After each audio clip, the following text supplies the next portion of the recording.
Ce court vidéo vous parlera des impacts du tourisme sur les populations, mais aussi sur l'environnement. Tous les pays veulent de plus en plus de touristes pour augmenter leurs revenus. La présence de millions de touristes sur un site a des impacts négatifs sur l'environnement. Une trop grande densité de touristes peut entraîner plusieurs conséquences. Premièrement, il y aura une trop grande consommation des ressources naturelles, par exemple comme l'eau, la nourriture et l'énergie, par exemple comme l'électricité. La plus grande conséquence de cette consommation, c'est qu'il n'y en a plus pour les habitants. Ils n'en auront donc pas assez pour survivre. La trop grande fréquentation par les touristes peut aussi augmenter la pollution de l'eau, de l'air et des sols, ce qui détruit les milieux naturels. La construction des grandes infrastructures touristiques, par exemple comme les chaînes d'hôtels, les routes, les restaurants, peuvent aussi nuire à la population et à l'environnement.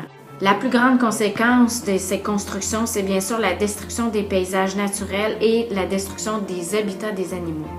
Il y a aussi plusieurs impacts sur les habitants par rapport au tourisme. Tout d'abord, des impacts positifs sur les populations. La présence du tourisme dans une région permet la création d'emplois pour les habitants et bien sûr fait faire des revenus pour toute la région. Pour répondre aux besoins des touristes, on construit aussi de nouvelles infrastructures modernes comme des routes, des lignes électriques et des réseaux de transport, ce qui facilite la vie des habitants. Bien sûr, il y a aussi des impacts négatifs sur la population. L'argent ne sert pas toujours à la population. En effet, dans les pays en développement, les revenus du tourisme profitent souvent aux organisateurs de voyages et au gouvernement. On peut aussi déplacer les populations, il y aura une augmentation du prix des logements pour les habitants et bien sûr, plus de congestion automobile dans les villes. Le tourisme peut être aussi à l'origine de l'acculturation, qui est un phénomène selon lequel les habitants d'un pays perdent leur culture au contact d'une autre.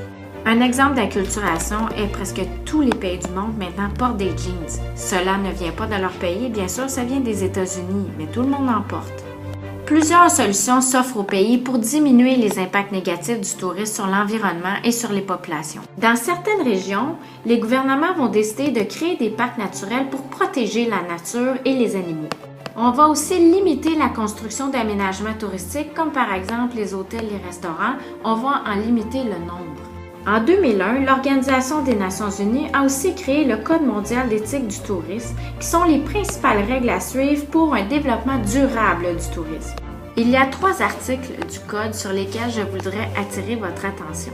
L'article numéro 1 veut dire que le tourisme doit respecter les traditions et les coutumes des habitants et ne pas essayer de les changer, donc ne pas faire d'acculturation. L'article numéro 3 nous explique que toutes les compagnies et les gouvernements des pays doivent travailler ensemble pour préserver la nature et bien sûr faire attention à la culture de la population. Et finalement, l'article numéro 5 nous explique que l'argent du tourisme doit revenir au pays et aux habitants, par exemple en créant des emplois.